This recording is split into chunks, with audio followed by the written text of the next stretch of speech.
Hello and welcome to APEXIFY, your gateway to millionaire status. Are you ready to improve your financial game? Because today we're about to unleash some game-changing insights that could transform the way you handle your money.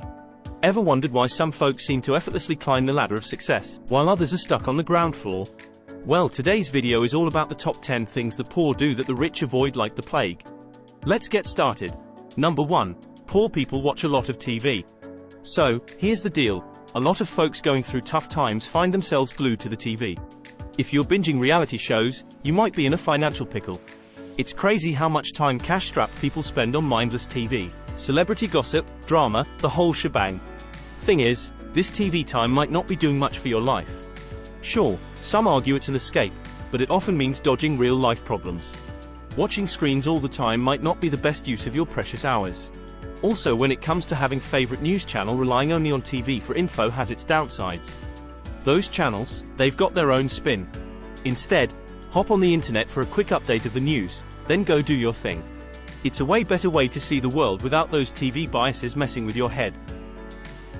Number 2. Poor people eat fast food. Alright, let's talk health. Super crucial, right? But here's the thing. Lots of folks dealing with financial struggles aren't really into the whole health scene. They might not know what's in their food, what a legit healthy meal looks like, or much about nutrition in general. It's a bit worrying because many struggling individuals are loading up on tons of sugar and fats that do zilch for their bodies. Seriously, it's like they're throwing their health out the window. And here's the kicker. When you're not healthy, every part of your life takes a hit. Physically, mentally, career-wise, and even in the romance department, it all gets affected. So, taking care of your health isn't just about feeling good. It's about making sure you can rock all aspects of your life at 100%. Number 3. Poor people buy clothes or products on sale. Alright, let's break it down. When it comes to buying stuff on sale, stocks are the real deal. While those struggling financially are all about making their money go the extra mile, the wealthy are all about boosting their incomes. Think about it, those sale racks, they're filled with clothes that people with fat wallets passed up on paying full price for. So, if you're snagging those sale items, you might unintentionally be rocking the same look as someone who couldn't swing the full price tag.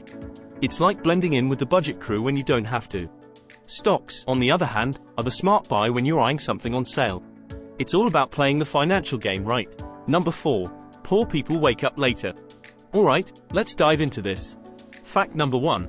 Folks facing financial challenges tend to hit the snooze button more than the well-off. It's not about pointing fingers, it's just a statistical thing. Now the tough love part. Those struggling financially might be slacking a bit compared to the go-getters who end up rolling in wealth later on. It might sting a bit to hear, but statistically, it's a real thing. The deal is, those who hustle in their youth, invest in themselves, and wake up early tend to dodge the poverty bullet later in life.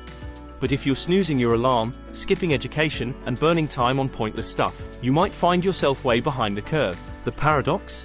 Those who don't focus on growth early on, end up grinding much harder later in life. Number 5. Poor people are really into sports. Let's talk sports. Here's the real deal. Unless you're a pro athlete or team owner, there's no real reason for you to be glued to the game. It's kinda like TV, it's an escape from your daily grind. Picture this. You're putting yourself in a spot where you have zero impact on the game's outcome. And guess what? This spectator mindset tends to stick around. Suddenly, you're not just watching sports, you're watching life pass by from the sidelines instead of being in the game.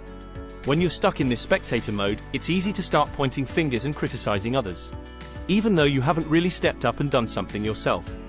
It's time to shift from being just a spectator to becoming a player, or hey, even an owner in the game of life. Number 6. Poor people don't shower as often. Let's switch gears and talk hygiene. Those dealing with financial challenges might not hit the shower as often as the wealthier folks. At first, we thought it was just some made-up info, but surprise, it turns out it's true, and it actually makes a lot of sense. Check it out. A ton of jobs these days are in the service industry, and you know what that means. Human contact is key for a successful exchange of value. Now, here's the kicker. If you're not big on personal hygiene, it's like shooting yourself in the foot career-wise. People trust you less, they want to spend less time in your present, and all of this has a ripple effect in your personal life. Think about it. If people don't vibe with you and don't want to be around you, what kind of partners are you going to attract? It might sound a bit out there, but the first step to success might just be that early morning shower. It's not just about getting clean, it's about cleaning up your game for a better shot at success. Number 7. Poor people blame others. Here's the scoop. Some folks facing financial struggles tend to point fingers at others for the tough luck. Ever notice how many people have a laundry list of excuses, or blame everything but themselves for not hitting success? Sure, there are things beyond our control, but let's be real. About 99% of your life is on you. You're the captain of your ship. You call the shots in your life, your relationships, and your health. If you want things to shake up, you've got to make the move. Life isn't just about what happens to us, it's about how we react to it. When the going gets tough, here's where the rich and the struggling part ways. The struggling might play the victim card, but the successful ones dig deep. They look into what went wrong, why it went wrong, and how they can shield themselves from it in the future. It's a choice. Either playing the vulnerable victim, or turning a setback into a stepping stone for growth. Number 8. Poor people have no emergency money saved. Let's break down another difference between the financially struggling and the wealthy, the readiness for what's next. See, the poor often don't prepare for the future. Having a financial cushion, some money tucked away. That's the key to growth. Picture this, something goes south, a financial hiccup, but if you've got savings, problem solved, you bounce back, resume your life. Now, if you don't have savings and it's urgent, what's the move? Liquidate assets, maybe sell your car or house, or take a loan. But here's the catch. Once the storm clears, the rich are left in the same position with their savings intact. Meanwhile, for someone less well off, their lifestyle takes a hit, and they might end up owing to creditors. Now, flip the script. An opportunity comes knocking. Those with savings, they're ready to seize it, expand their lives. The others? They can't fully capitalize on the opportunity because they don't have the financial freedom. That's the cycle. The rich grow richer because they're prepared, while the poor face tougher times because they're not ready for what's next. It's like having the right gear for the game of life. Number 9. Poor people use credit cards and take out loans. Let's talk about a major gap between the wealthy and those facing financial challenges. How they handle credit.